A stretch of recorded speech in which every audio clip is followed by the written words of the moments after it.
this is Henna Maria, and welcome to the Authentic Podcast.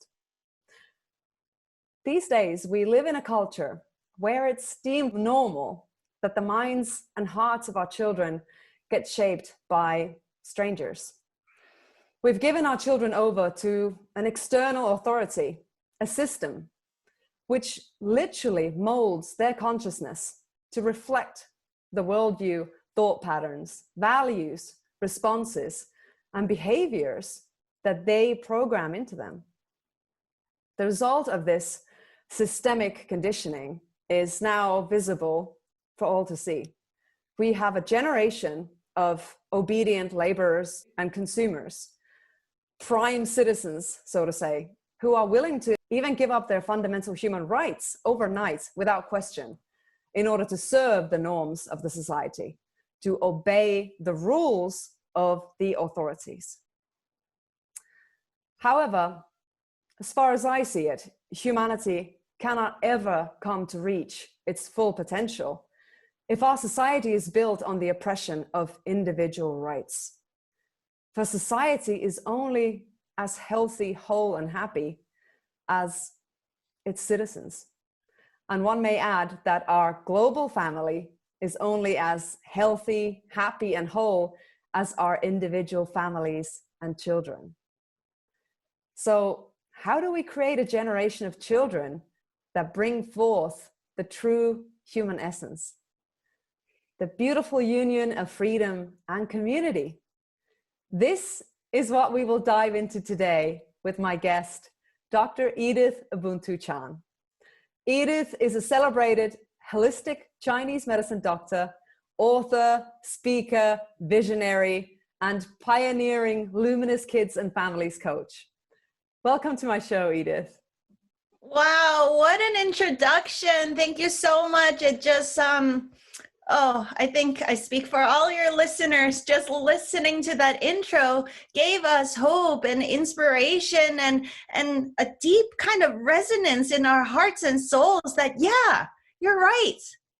There is a new possibility. We all chose to incarnate here to bring forth that possibility. And there's a real deep soul remembrance just listening to your words that the resonance of that truth is so deep within us that the rest of it is just, I'm excited to have this conversation with you, but I feel like this conversation is just going to be a small reminder of what all of us already know in our hearts and souls. I absolutely resonate with that, Edith. I think it is a process of remembrance beyond everything else, because we do have it within us, don't we? But you are one of those incredible beings that is tapping into that remembrance in a very profound way. And you are putting yourself in a position of service and teaching. So I would love to just really dive into the topic with you deeper. And for those of my listeners who don't know yet about this kind of alternative conscious education, schooling, or shall we call it unschooling, would you just start by just kind of explaining what are some of the principles of this unschooling? Because most people know about homeschooling, but what is this other way of approaching? Well, there are a lot of unschooling pioneers around the world that might speak even more eloquently than me about it. So I'm humbled to be amongst the many that are bringing forth this possibility into the world. For me, unschooling is really just an extension of everything else that we do as kind, respectful humans that live in a state where we're mutually respectful and collaborative in all the areas of life. It's not like a special methodology of education, in my opinion. It stems from, maybe I can backtrack a little bit how we came into unschooling first, because my husband and I, we never planned to even have kids. We are free-spirited, hippie humans. We have our jobs and we also love to travel. We have wonderful friendships. And when we interact with our friends, it's always in a very mutually respectful kind of way. It's like, what would you like to do if we plan a travel with a group of friends, for example, or plan a party with a group of friends? It's always a collaborative effort, right?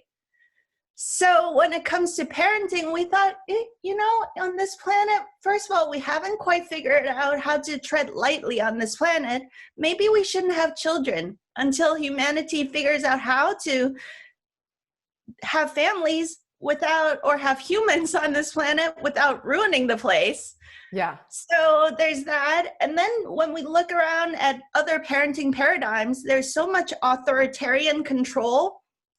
You know, sit down, shut up, go to your room, you're grounded. All this stuff is just like, we don't want to engage in that dynamic with any human. So we thought for the longest time, let's not have children. Let's just be free-spirited, continue to cultivate community through friendships with our peers and travel the world and have a good time. And then in 2013, after going to a deep meditation retreat in Thailand called the Dark Room Retreat, I became extra sensitive. My awareness became so sensitive that when I came back to San Francisco, I could hardly even stand to live in the city. I became, my awareness became so expanded that I could sense all the emotions and thoughts and feelings of all of my neighbors in our crowded city apartment building. Whoa. So we moved to the countryside. After we moved to the countryside, I felt, oh, I can be me again. I can connect with the trees, with the birds, with the crickets, and do solar gazing during the day and sleep in complete darkness at night. And it was because of that, the barefoot on the earth, the Pachamama messages coming through so strong. And then my dreams became very clear, where this baby started showing up and showing up and showing up. And so we thought, well, I'm not going to have children. We're not going to have children. But this baby kept negotiating his conception. And so this unschooling, I'm going to go back to answer your question. But the unschooling journey really started from there for us. A lot of unschoolers out there just really resonate with the philosophy of unschooling. But for us, it's a much deeper place of, this is a divine being who is coming through me like this enormous, indescribable honor of meeting this soul who says, hey, I have scoured the entire cosmos like we all do. And after scouring the entire cosmos, I've decided to come to planet Earth during this incredible time of transition and transformation. And I've scoured the planet to find my uniquely perfect set of parents. And you're it. This is the communication. So imagine the honor. And he says, you know, I've been watching you for so long. And thank you for all your inner growth work that you've done, the two of you guys have done, and cleaning your body, preparing yourself to be as healthy and vibrant as possible. And there are no accidents. This is the moment in time where it's my time to incarnate now. And so I start telling David that the baby is here again. Day after day, week after week, month after month, right? So David's like, la, la, la, la, la. I'm not hearing that. I don't want to have children. I'm not, you know, the reasons are it's expensive children. We'll lose our freedom. We love traveling. We love being free and all these things, right? And our conception of what it means to raise a child in this world was programmed in the old paradigm. So we didn't want that. All we knew was what we didn't want. We didn't quite know what we did want, right? Right. So after many repeated visits, this being, this baby spirit, one night he comes in that half-wake, half-dream state. When we're snuggling, laying in bed, kind of in that almost falling asleep state, he comes in and I tell David, hey, the baby's here again. And so he's like, all right.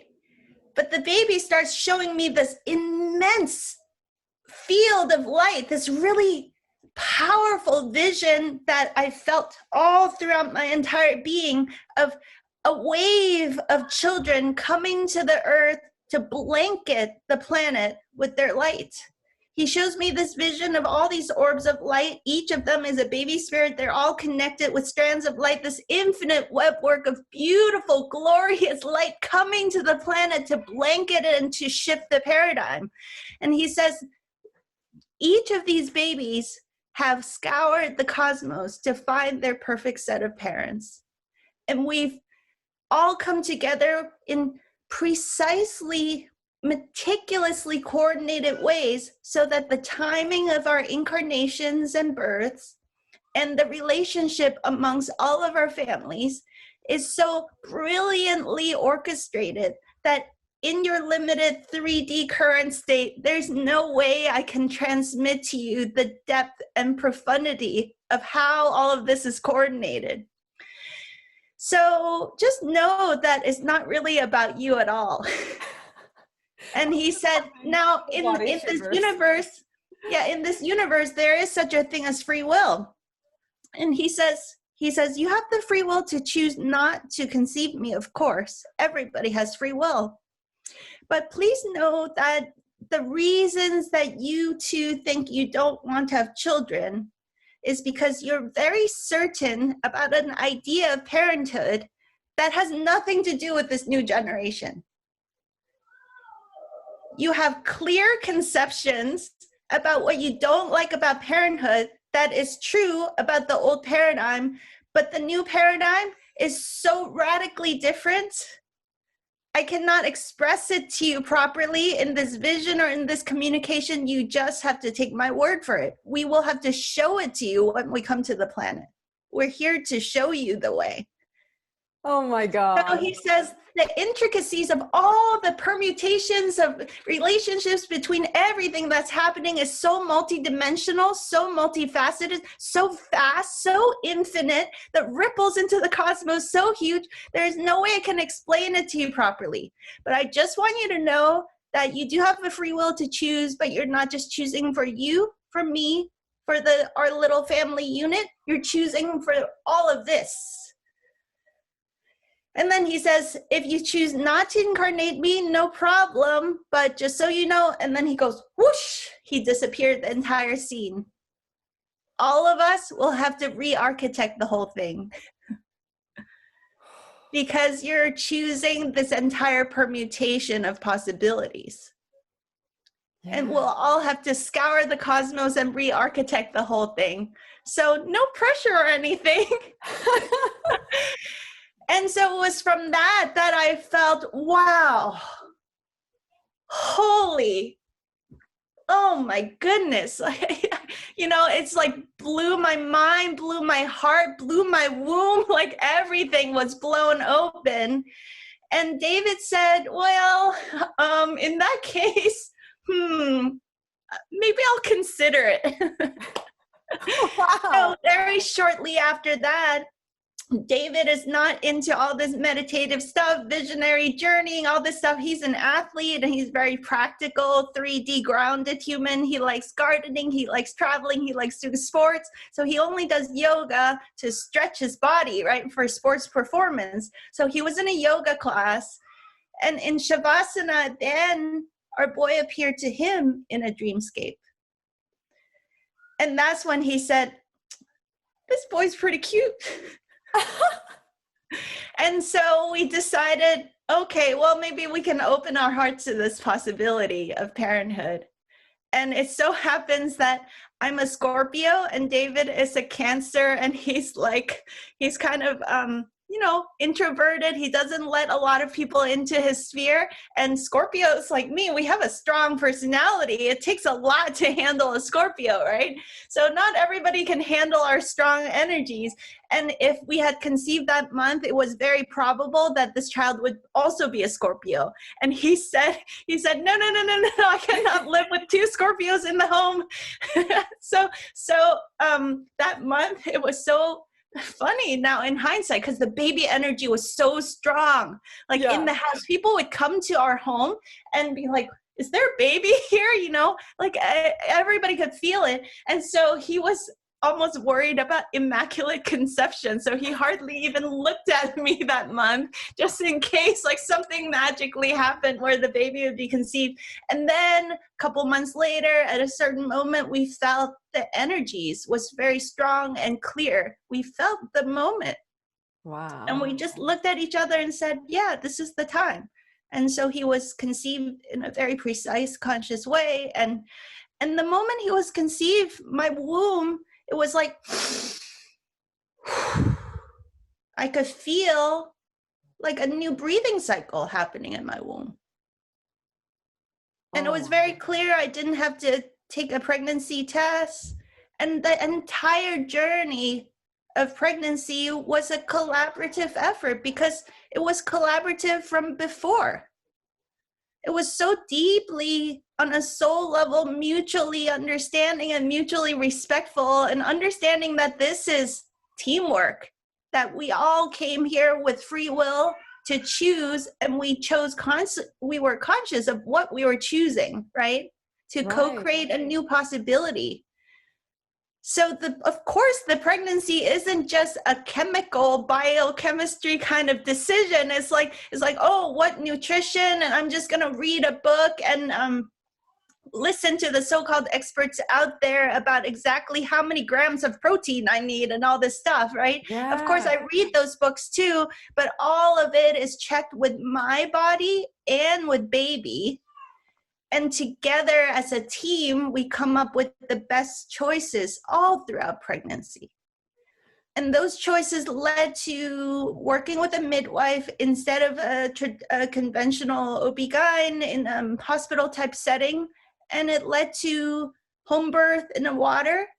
It led to delayed cord cutting. It led to first 14 days not leaving the house, skin to skin, connecting and bonding and loving each other. And just the whole thing is constantly telepathically communicated and team oriented. And then into early childhood, and just very naturally, all of that transitioned into unschooling. Wow. So unschooling, the philosophy of unschooling is that the term, I have to say, a lot of people don't love the term because it refers to what you're not doing, right? Yeah. You're not giving the education of your child away to an external so-called authority.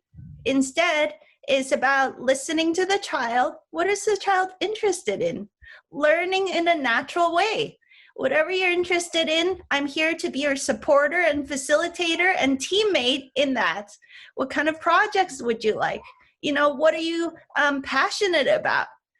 You know, what is painful for you to learn? If it's force versus how can I make it more fun for you? Like all the time is a continuous process of evolution and deep listening. So unschooling is a paradigm of education. What really it should be called child-led, interest-led natural learning, not squashing a child's curiosity, supporting them in pursuing their interests and passions.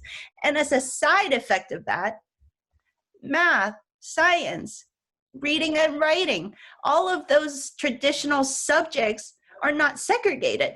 They're woven in as tools to support the child in cultivating and developing their interests. Like, of course I'm interested in math because it helps me build a fort. Yeah. It helps me go to the farmer's market and interact with the farmers and get my fruits and vegetables if I learn how to add and subtract. Like, it's so obvious how it's useful, but you squash that interest if it's segregated into boring, separate subjects that have no correspondence to real life, right? Wow. And so unschooling is this paradigm where, as a side effect of pursuing your interests, all of those traditional subjects are taken care of naturally. You'll naturally learn to read and write. And so if you would like to cultivate more of reading and writing skills, you make sure you give the child more resources associated with whatever they're interested in, right? And so let's say they're interested in building Legos, you know, so you can You can go explore and read books about like the history of Legos. And of course, there's a lot of math. And then you can write books about Legos, you know, put up blogs about Legos. Like there's so many infinite ways in which you can cultivate the traditional academic subjects based on what you're interested in. But I really love, Dana Martin is somebody that inspires me a lot. She expanded unschooling into something called radical unschooling, which is expanding that thinking into just how parenthood works. Mm-hmm. And I so resonate with that, into levels of like choosing what foods you want to eat or not eat, right? How many of us growing up were forced to eat things that our body said, no, that doesn't feel right in my body. But our parents say, there are starving children in Africa. Do not waste the food, right? So to the degree where we're eating and our bodies feel full and you cannot finish the plate. And some of our parents say, you have to sit down and finish your plate. You cannot leave the table until you finish your plate. But our bodies don't want it. So we learn to disconnect from that inner signal. Right? And in our case, our child did go to a beautiful nature-filled preschool for quite a period of time. And gradually, as he started developing more language skills, he started expressing very precisely that, yeah, even though the school is beautiful, it's got garden, outdoor time, arts and crafts is an indoor, outdoor, really beautiful, magical wonderland kind of experience. And at the same time, there was a very rigid schedule to each day. You know, at this hour, all the children have to line up and go to the bathroom and go pee-pee and poo-poo now. And my child would say, but I don't need to pee-pee and poo-poo. Why do I have to stand here? And then later is story time and his body says, oh, I need to go pee-pee or poo-poo. But it was awkward because all the children were doing story time and there was just kind of not the best energy because he had to interrupt it by going to pee-pee and poo-poo. And then now it's snack time. And he says, but I was hungry earlier and I wasn't allowed to eat, but now I have to eat during snack time. So he started expressing this to us. He says, I don't want to pee-pee and poo-poo when they tell me. I want to pee-pee and poo-poo when it's my body's time to pee-pee and poo-poo. I want to eat when I'm hungry. I don't want to eat when I'm not hungry. And it sounds like a small thing, but it is the hugest thing. Absolutely. This is where that programming begins, of disconnecting from our inner voice, starting with disconnecting from our body's signaling system. And the school system saying, you know, your needs don't matter. You go pee-pee and poo-poo when we tell you to pee-pee and poo-poo. Right, and you're a burden if you... Oh my goodness, when he started speaking that to me, I understood. And we took him out of school and it was like, wow, this is so profound. It blew my mind. I hadn't really registered how deep that programming goes, starting to age 3, where it's like, okay, now it's time to stop listening to your body's signals and start listening to an external authority to tell you what to do with your body. And this is an organic, nature-filled, wonderful preschool that is filled with nature-loving hippie parents. Yeah. So I think there's a lot of deprogramming that all of us have to do because it runs so deep. It runs so deep that we can't even like recognize it. Wow. Let me just say though that the story of how your firstborn came through and everything, I just had full body chills the whole time. Like that is just so beautiful and so magical. And you are so blessed to have had that opening in you, that you were able to feel that. I just wonder how many couples actually would have a similar experience if they were more open, if they'd done inner healing, if they've, you know, connected with their true self and with the divine and, you know, with the earth and all the beings that reside here. That is the potential, you know, of the kind of communication we can have with our own unborn children. I mean, it makes sense that then, you know, everything would become a kind of a teamwork, because even before he came, you were communicating, and throughout the whole pregnancy. And then there is not this like postpartum depression when everything feels disconnected, and the trauma of the hospital birthing and everything together just feels like there's already so much burden in between the child and the parent, you know, like it can be so heavy, the whole thing, even the pregnancy, and then the birthing, and then the schooling on top of it. So it just feels so right. Like, this is the way, this is how nature intended it. What you guys are doing, that's amazing. Well, you know, now he's 5, almost 6 now. He's going to turn 6 in December. And so now he's quite articulate, and it's a really fun window of time right now where almost every night he tells me things about what he remembers from before his incarnation. He tells me what it was like to jump into my belly, like the hurricane, that experience. He tells me so many cool things. Look forward to recording as much of this as possible. And the new information he's bringing forth is not just about us, it's about how does it work out there, you know? Yeah. And so one of the things he shares is that I said, you know, when you're in, he calls it space, what it's like before he incarnated here. But recently I've been asking him a lot about what it feels like. What's the feeling before you embody in a physical vessel?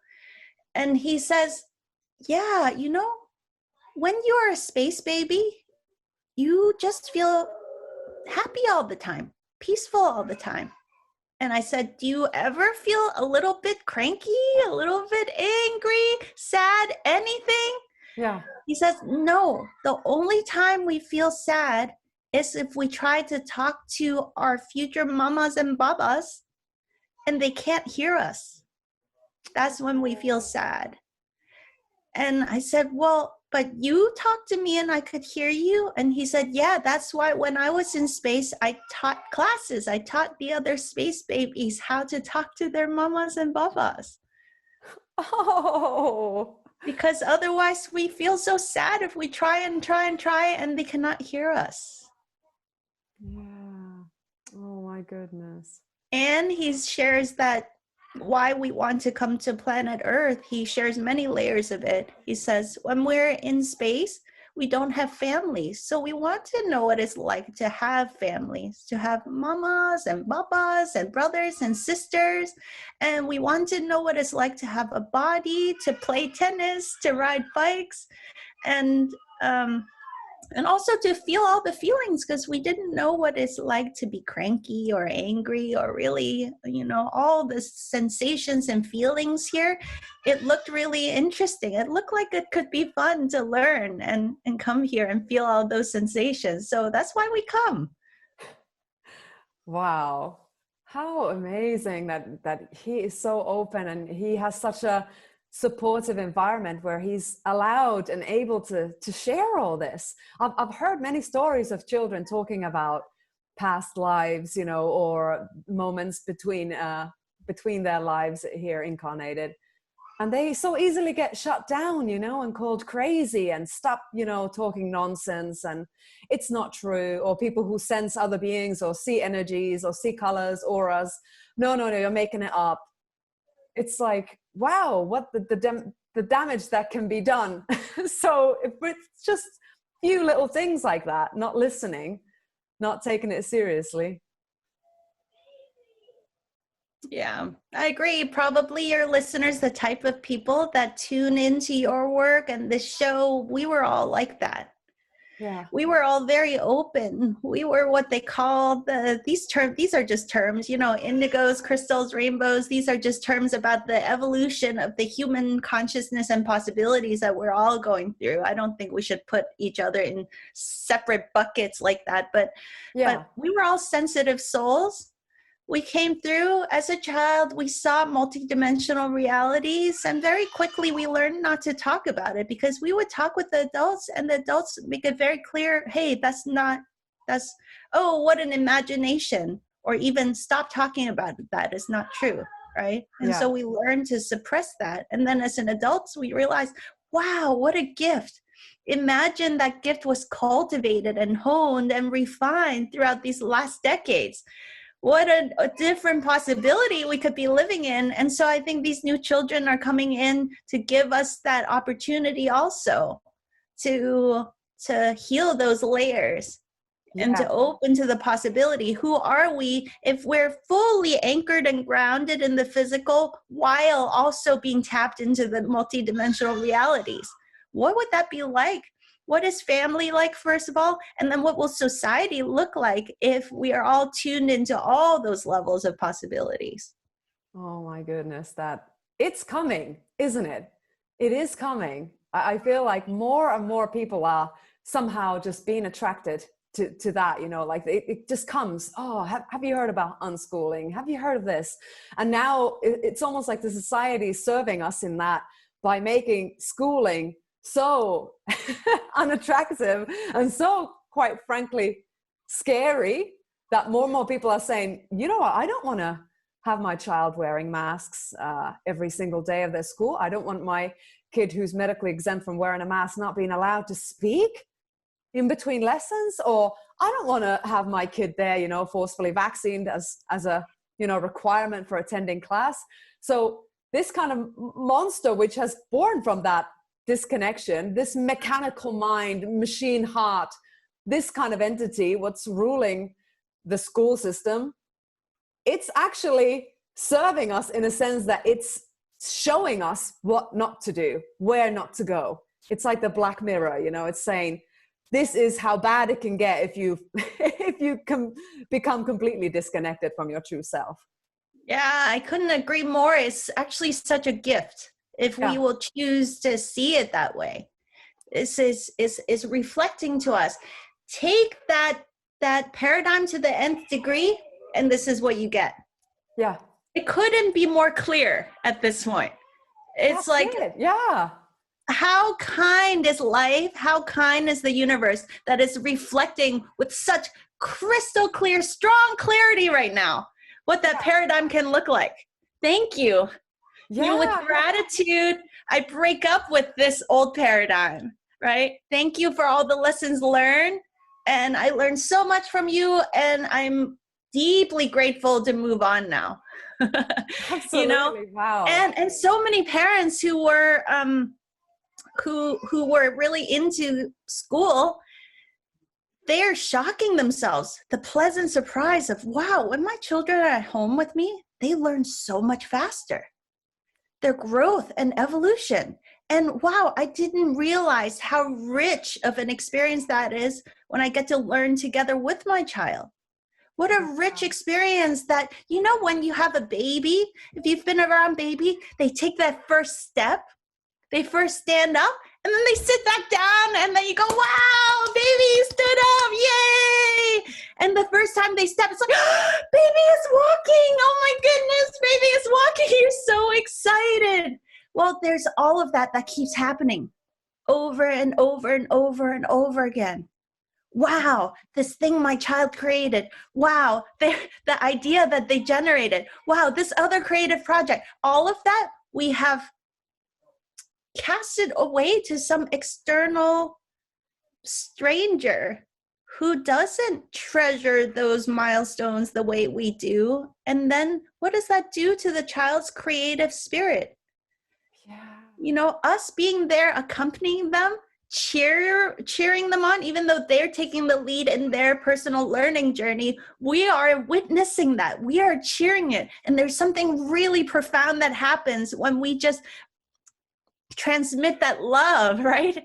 That love that we as parents can offer to support that is the secret sauce that allows all the learning and growth and evolution. So much is happening, and there are some amazing educators out there, you know, like phenomenal teachers. But every teacher I talk to, I have a lot of clients and patients who are also teachers, they also in their heart feel broken that I came here to serve and I love children, but I'm in a system that doesn't allow me to love the children fully, to support them in their personalized growth and learning.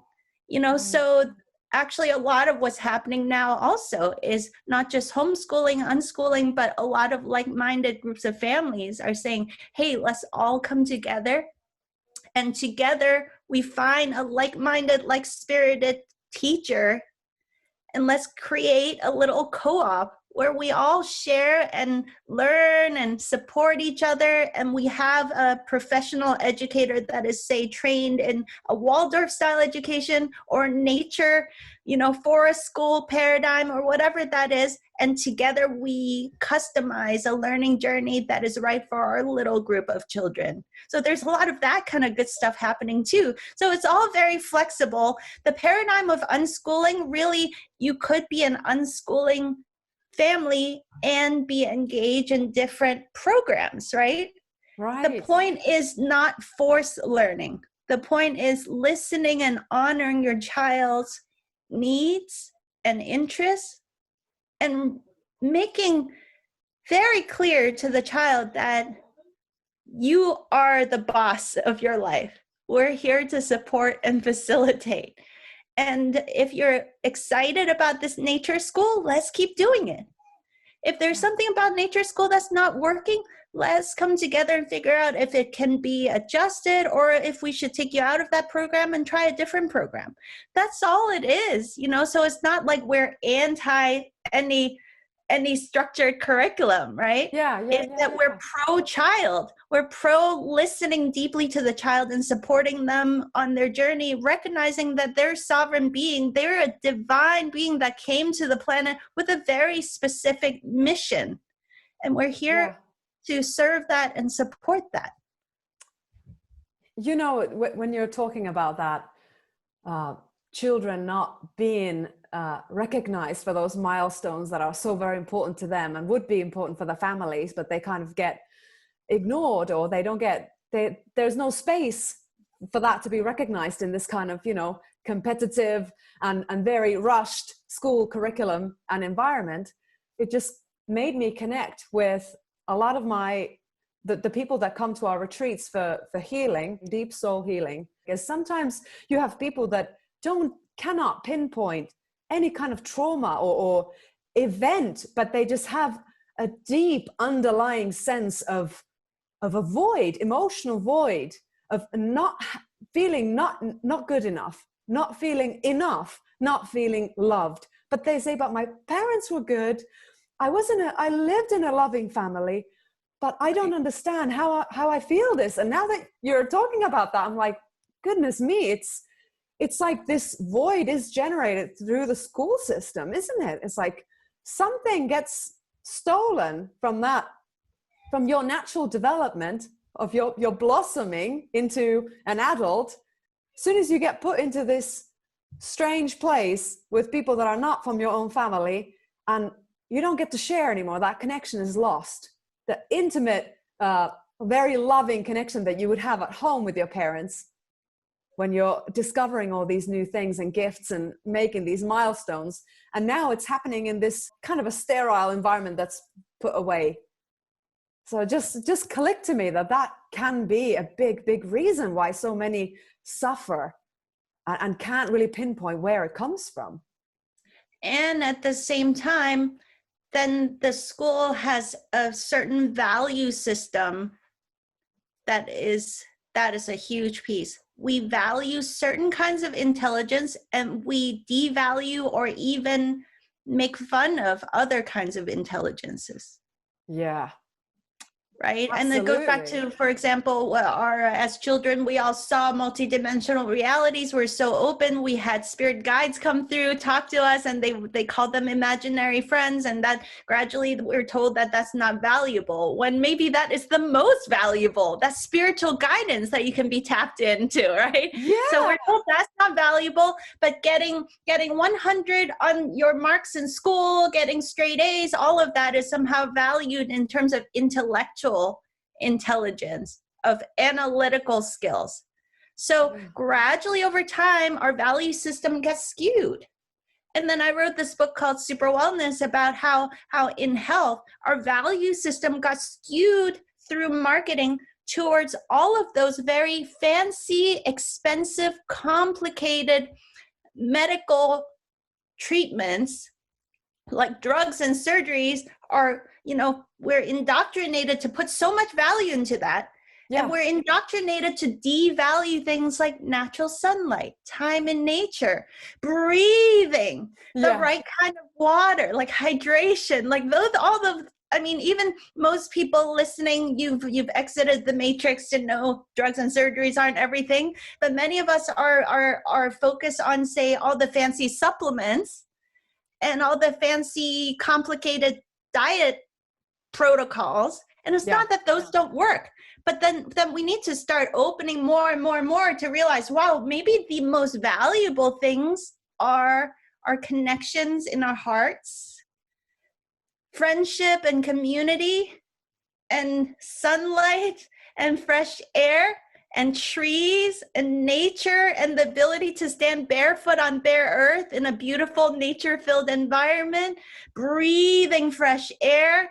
All these things we've been devalued because we've been programmed to think if it doesn't make somebody else profit out there, then we don't, there's no market for the advertisements to be programming us. So our minds are so horribly skewed. It's like once you open to that, it just is amazing when you start to see, wow, the whole value system is completely flipped backwards and upside down. And in education, we have the possibility to right all of those inversions again, like to put things back into its proper place.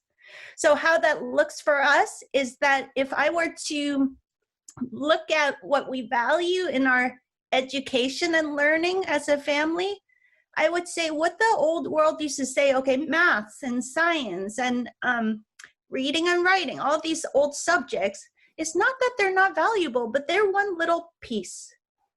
But what about energy awareness or energetic intelligence? What about body intelligence? Like, how is it that the schools, when they have budget cuts, they always cut, physical and health education?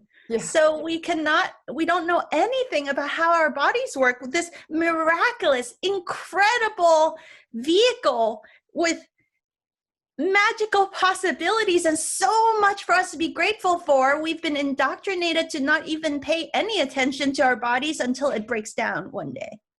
You're absolutely when there is so much for us to discover and uncover all throughout our lives by learning how to work with the magical possibilities of this body. So energy, intelligence, body intelligence, intuitive intelligence, right?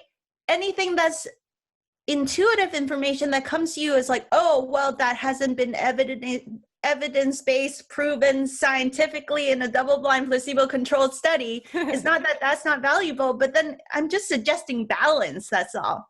Honoring your intuitive flow of information. And of course, spiritual intelligence. And in our family, how that looks is that, because we have this journey of how we became a family, we are aware of each other as so much more than this temporary 3D physical being.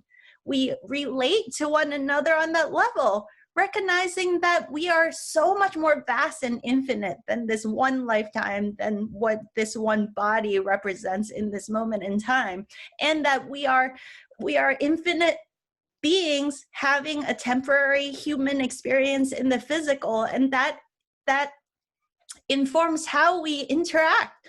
Like just a couple of days ago, I was getting upset because the house got so messy with toys everywhere. And so the way the dialogue works is, Mama came to planet Earth so that I could do certain things here. And you came to planet Earth to do certain things. And I didn't agree to have to spend every day, all the time, to be cleaning up your toys when you're old enough to put your toys away after you're done playing with it. So I really need you to help so that I can also do the things I came to the planet to do. Or when they fight over toys, our older one and the younger one, it's not just scolding. There's no scolding. It's just, hey, your baby sister waited. You're the one that told me your baby sister waited for so long. after you jumped into my belly and came to planet Earth, she waited and waited, and she was waiting so patiently before it was her time to jump to planet Earth, because she wanted to come here to be your best friend too, just like she was your best friend in space before you came. So please be nice to her. She came all the way to planet Earth just to be your best friend. Will you be nice to her and share your toys? And then it's like hugging and kissing. Oh, sorry, baby. Here, you can play with my toys too. Oh. Right? Whereas in the old paradigm, it's just like, that is just wrong. Don't fight with your sister. Shut up and behave yourself. So it's about modifying the behavior for no good reason that the child can understand. In this new paradigm, it's that understanding that we are vast, infinite beings having this temporary experience as a 5-year-old, as a 1-year-old, as a 3-year-old, that can be infused into all of our conversations too as a family. And so it's just that much more rich and fun and beautiful, and there's a different depth of connection that I feel we're experiencing in this paradigm than the previous paradigm that I was raised in. Oh yeah. I totally believe you. I mean, it's just shining from you when you speak about it. It's just so much love coming through. Like, that is just the perfect way to connect with your child, and for the child to connect with their parent, that there's this respect, this underlying respect and care, truly, for everybody. I love that. And you know, because it's fresh, about the big conversation with the house getting all messy with the toys. So I'm gonna cry maybe just thinking about this. After all of that, it was kind of intense. Like, I really need you to help me with this. The mess of toys is too much. Mama cannot be always cleaning the toys. I really need your help. What do you say? And then afterwards he says, Mama, I will always love you. I love you so much. I love you even when you're yelling at me to clean the toys. I will never stop loving you, Mama. Just like hug, hug, hug, hug. Oh, oh, how precious. Wow. Yeah. So I have to say, when I was 5, and if my parents were scolding at me to clean up my toys, I didn't have that level of presence at all, you know. So, no. So these are just some small examples of the new possibility that these children hold a different state. Yeah. And that I can be cranky and irritable. I try not to be around the children, but I'm also a human, you know, and there is an expression of unconditional love that is so certain within them. Wow. That even when I'm irritable, I can't be irritable for very long. The house is messy, we clean it up, and then all is forgiven. Because they radiate such a potent level of unconditional love in just how they behave, you know. Oh, wow. It just makes me want to have kids straight away. When you speak of it like that. Oh, that is, so these are the kind of principles that you bring into your coaching. You have this new conscious paradigm that you call the Luminous Kids and Families. So this is kind of the heart of it, what you've been talking about. Yeah, so on the surface, the tools and tactics maybe seems familiar, because a lot of people resonate with, say, different kinds of conscious parenting paradigms. There's one called RIE, there's Dana Martin's approach to radical unschooling, there's Waldorf style education. A lot of us with the younger ones, we did things called attachment parenting, and there's a lot of these different terminologies floating around out there. But I would say the deeper level, I think the evolution we're all going through is not the tools, tactics, and 5-step process or 3 keys to whatever. Like in the old world of any kind of personal growth, there was a lot of, here's the protocol to follow. Yeah. In this new paradigm we're entering into, we reference those protocols, those different steps or strategies, but it comes from a deeper source of knowing who we really are on the deepest levels. Beyond our temporary humanness, who are we? And if you really know who your children are on that profound level, recognizing, seeing in their eyes the soul behind this being, seeing what a sacred moment this is, that we all won the cosmic lottery to incarnate here during the most exciting time of transition and transformation. That we won the cosmic lottery to be able to come here to build a new paradigm that makes the old paradigm obsolete, to witness with love in our hearts, with gratitude, all this darkness getting stirred up and then broken down. You know, to allow old systems to crumble and be participating in the building of beautiful new systems is the most crazy, exciting time right now. We won the cosmic lottery to be here. And so with regards to family and parenting and interaction with our children, when we look in each other's eyes, we see all of that. And how does that then inform the kind of mundane day-to-day interactions, right? So yeah, with regards to all the choices that we make as a parent, out of that comes the tools, the tactics, the strategies. All of that is in alignment with a different kind of inner identity that we all hold within ourselves. That makes so much sense, that when we're raising the children and you know, helping them discover this natural way of learning, that we would also bear in mind the state of the world where we are living and currently preparing them for this particular unique time in human history. That it's not a separated thing. It's like we are learning how to live here now with what's happening now. So it just resonates completely what you're saying, that even in the mundane things, you know, what is the mission here? Why we've all incarnated here? Why these luminous kids are coming to us is that they have a really profound work to do, and we are here to assist them and work with them as much as we can, of course. But the future is theirs. Yeah, I see that we have, in some ways we have a choice, and we also don't have a choice, because these children embody a deep wisdom and truth that is unshakable. But we can create a lot of stress and suffering if we fight with that deeper truth that they hold, or if we support it and accompany it and love it and nurture it. It's a joyful, fulfilling experience. Like the parenthood just feels so good.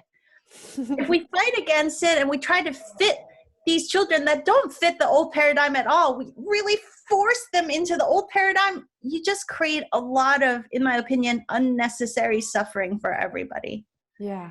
You know, and there are those, I mean, we all have different pieces of the puzzle to play. I keep getting this vision that a lot of these children did choose, and bless their hearts and souls, to incarnate into some parenting paradigms that aren't quite as open to these possibilities, and that they're going to go back to some of these schools with the masks, with the boxes, with the 6-foot distance, and find a state of joy in their hearts where they go, hee hee, peekaboo, you know, like take off their mask and trade masks with the other kids, because, you know, kids do that. I heard one of my clients said that the protocol in their school when they open back up is all the children, 6-year-olds, 7-year-olds, have to wear masks the whole time and sit in their little desks. It's like, good luck getting a 6-year-old to sit in their little tiny desk the whole day doing clerical work on a piece of paper, right? Good luck with that. First of all, I just started laughing, but then there's more. Then when they're eating, having snack time, they're allowed to take off their mask to have a snack, but you're not allowed to talk. Oh my goodness. I was like, this is comedy. This is pure comedy. The children will start giggling and coming up with like little games to play where they, you know, like, and then it will just like the explosion of joy and laughter and comedy that is going to ensue is going to help the teachers, the administrators, and the parents all wake up. And they'll say, this is complete silliness. Stop being so silly. Just let the kids learn and grow and be joyful and have fun again, please. Oh my gosh, I'm so sorry that we were asleep to all of that. Thank you for waking us up with your childlike joy and laughter and comedy, you know?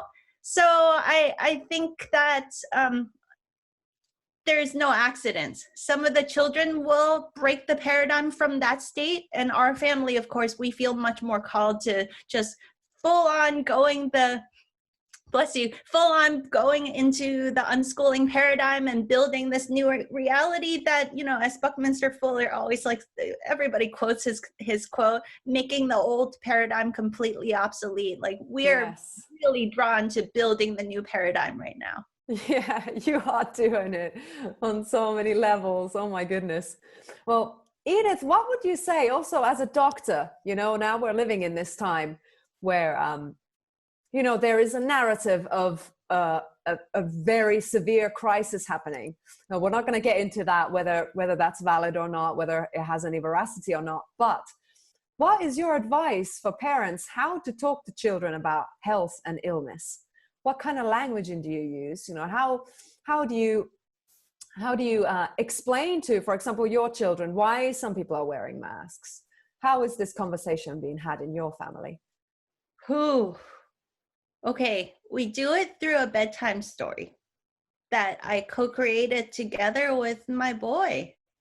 So we have our older boy is turning 6 in December, and we have a younger one that's going to turn 1 in December. They have a 5-year gap. And so the younger one also likes the bedtime stories, but she doesn't quite speak English yet. But I feel like she's also infusing and injecting her wisdom into all of this. Like she's anchoring a field of information that is another layer that telepathically or energetically, she's also bringing forth this wisdom. So I want to give her credit too. So it's a collaborative effort for all of us. So the story goes something like this. Once upon a time, there were these beings in space, and they were flying around in space and enjoying and exploring. And then some people said, let's go to planet Earth and explore there. It looks like a beautiful place, a fun place to explore. And so somebody said, well, what's the difference between going to planet Earth and us floating around in space having a good time? And one person said, well, maybe we can pretend and play a game.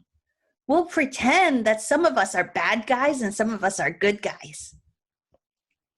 Another one said, well, what is a bad guy? I've never heard of that. And they thought for a really long time because they didn't know. And they said, I know. A bad guy is someone that just forgot how to be nice, how to be kind. How could that happen? Well, we don't know. Let's just go to planet Earth and try it out, play this game and see if it's fun. Couldn't hurt to give it a try. So they jumped to planet Earth. And then my boy says, but who's mama's belly? Like, where's the mama's belly? I was like, I don't know the details of that. So all of these beings got a human body and jumped into planet Earth and played this game. Some of them pretended to be bad guys. Some of them pretended to be good ones. And so at first it was just like, hee, you know, kind of fun. And then gradually the pretend bad guys were so good at pretending to be bad that they really got into it. And they started hurting feelings, like really hurting other people's feelings. And this went on for so many years, thousands and thousands of years, so long that we forgot it was just a pretend game. Oh. And the bad guys forgot how to be nice They just completely forgot. They were so practiced at this game that they started saying, you cannot have this food. I have all the food. You cannot have these toys. I have all the toys. And then at first there was this thing called money that was developed so that we could exchange easier. But then all these pretend bad guys said, I have all the money. You have no money. And then it got so bad that some people on planet Earth didn't have enough money just to have a simple meal each day, just to have a house, a home to live. And that they had to work and work and work all day, all night.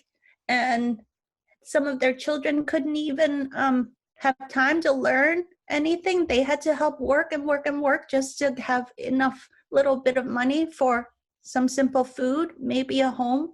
And it just gradually over time, some people had all the toys and all the money, and a lot of people had none.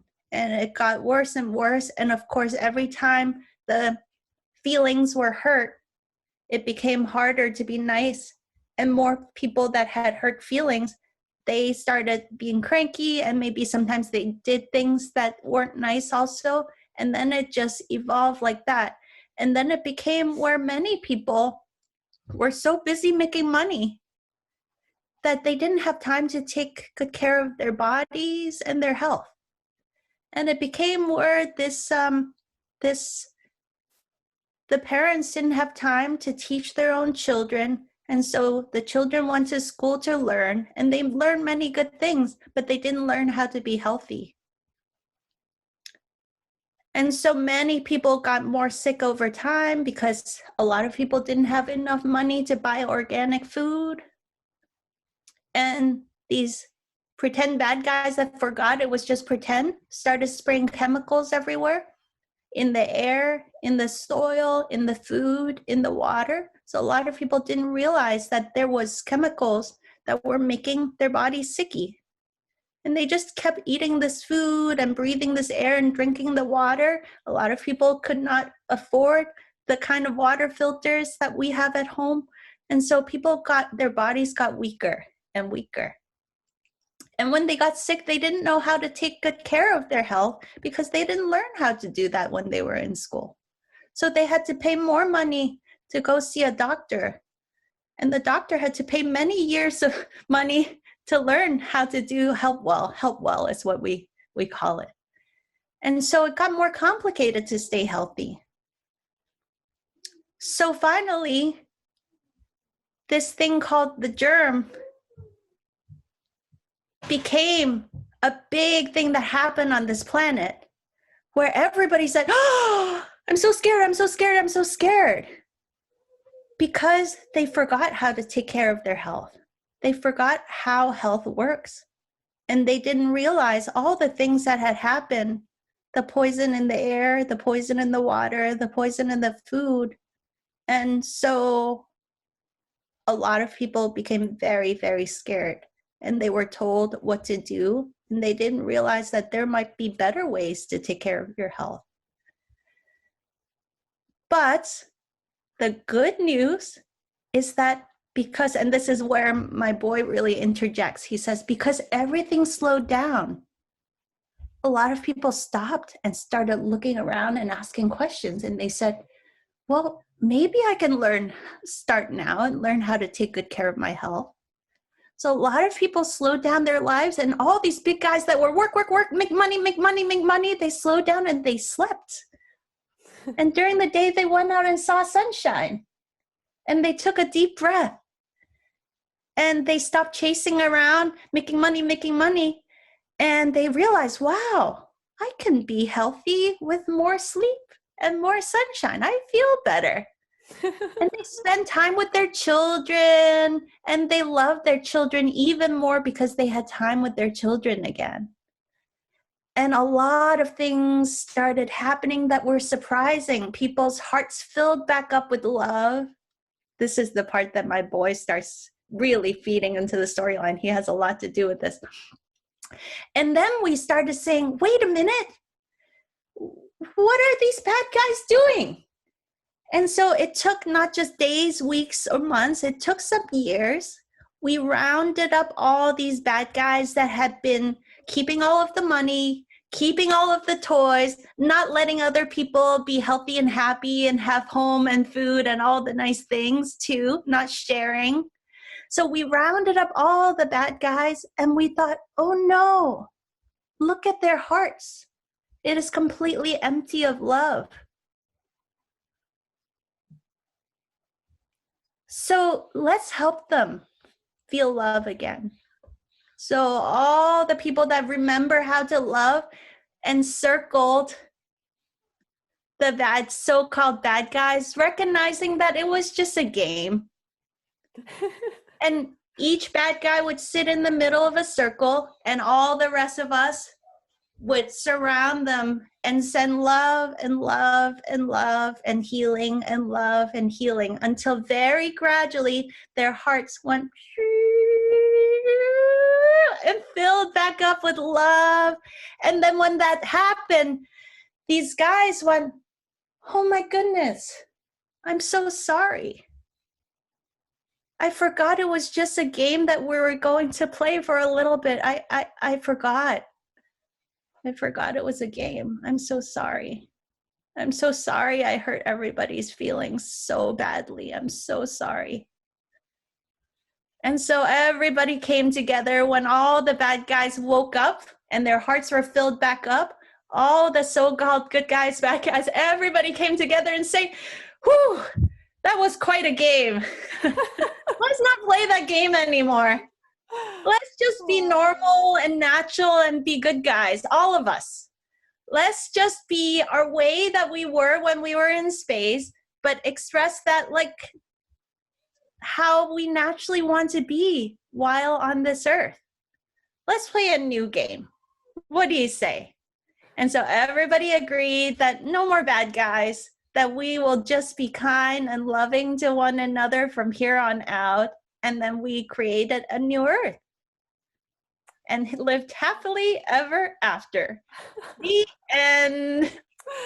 Oh, you got me crying, Edith. Oh, that is so touching. And it just, oh, it's like we are all yearning for that, aren't we? Like our human family is just so ready for that, you know. We want to forgive. We don't want this burden of hatred because it turns our hearts to stone as well. Like we know that all of these people who have chosen the pretend bad guy role, that they have been hurt too. And it's just a cycle of trauma and suffering and fear and, you know, just feeling unloved. So I just, it's these stories, you know, they're alive. They are creating the potentiality. They are creating that possibility. I love that. Wow, that's so amazing. Thank you for sharing that. So when we walk, interact with neighbors or people at the store, my boy is very clear the truth within himself, but he also has a kind of love and patience for all the absurdity, you can call it, the absurd things that are happening out there. Yeah. He has a depth of relationship with it, recognizing that it's just layers of evolution that is unraveling and opening right now. And so he does ask me lots of questions. He says, why do people still don't understand? When will they start to understand? And so we just open our hearts to loving them. And if there's an opening, we can have a conversation. If there's not, we just radiate love. And we know that it's only a matter of time where everybody will wake up to the truth. Yeah. I have to say, we were in the desert and we interacted with some amazing people a few weeks ago. And my boy has, he talks about, you know, he knows things where I say, did you see it with your physical eyes, or did you know that with your third eye, or do you know that because of your sensor? He calls it his sensor. He's just like, has this intuitive, energetic awareness with things. So a lot of times he tells me things and I ask him, did that happen in the physical, or did that happen because your sensor told you about that? And so we were at the desert and we met this guy who started talking about, we were walking in the dark and using our third eye and using our sensors to be able to walk because the sun had gone down. And this guy said, oh, just like use your sensors so you watch your step. And my boy lit up. Here's an adult. And he said, oh, you know about sensors too? Do you use your sensor and your third eye? And he started talking about all of this, and you could see how much it lit him up, that it's not just in our little strange family that we talk like that, that there are other adults on this planet that are awakened to the multidimensional realities of life. And that really struck my heart. Like, what if that was just normal?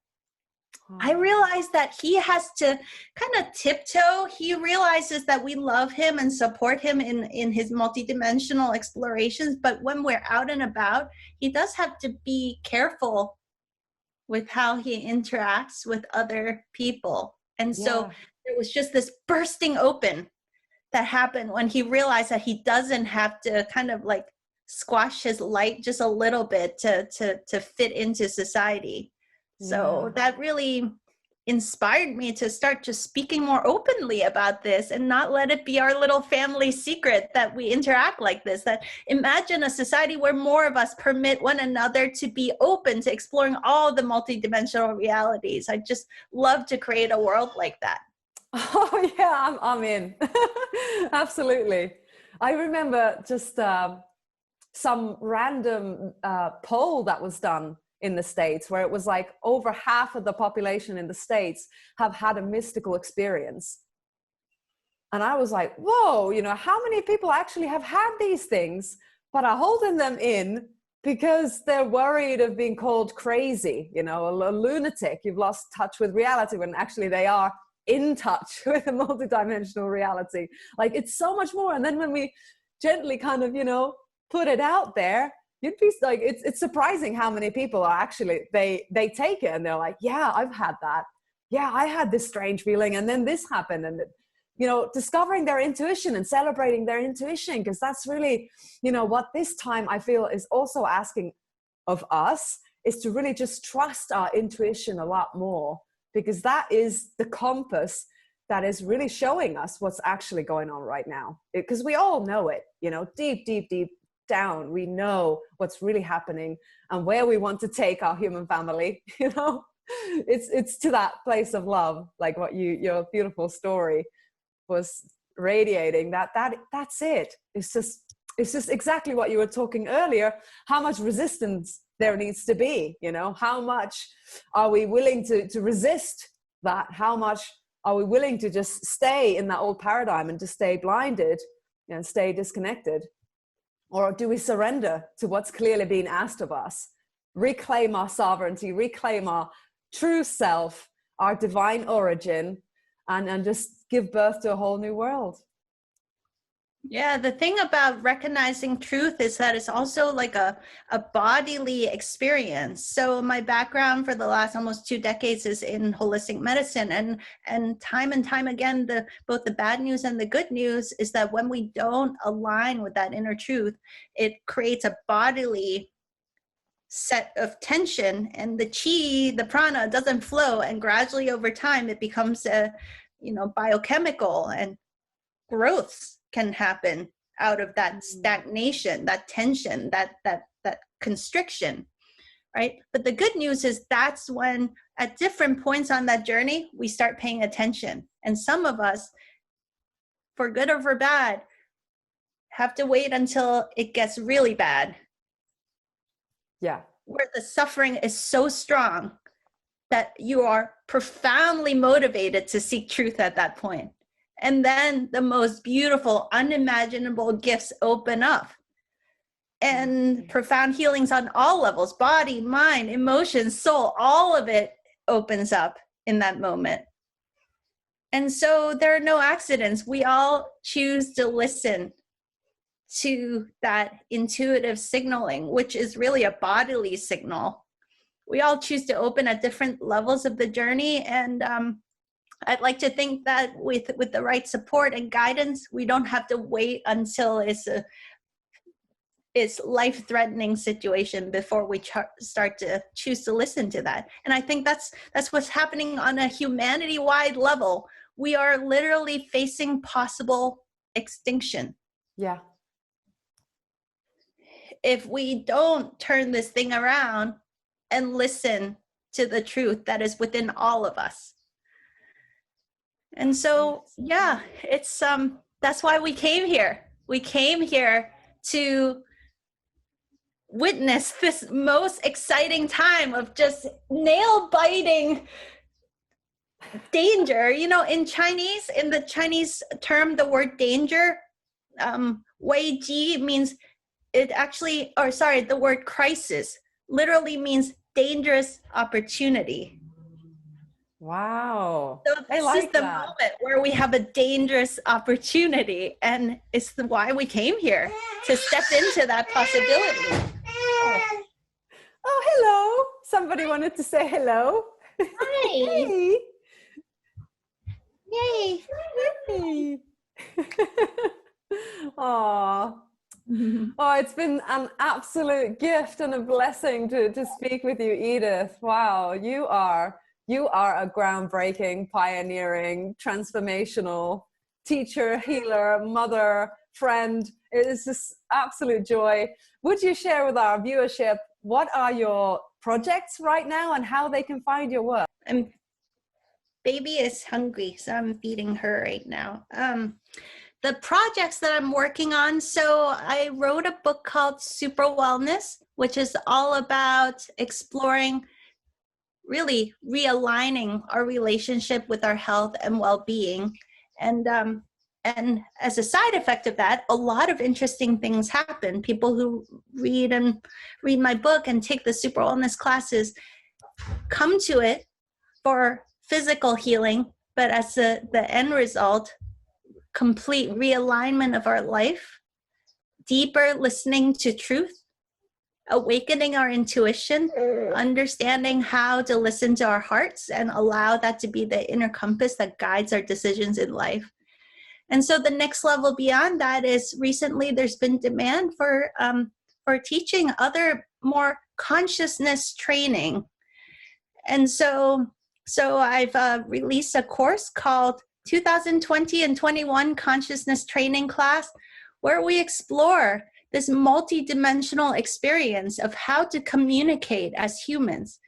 What if, before you come together to have a conversation with someone about, say, a contentious issue, you sort that out as a conversation from high self to high self first.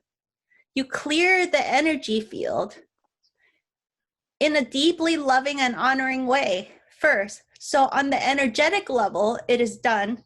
Then you pick up the phone and have the physical 3D conversation. How much more smooth and peaceful could those conversations go? And many of you guys out there, you are change agents, pioneers yourself. You are posting a lot of information on social media, or maybe you're doing street activism.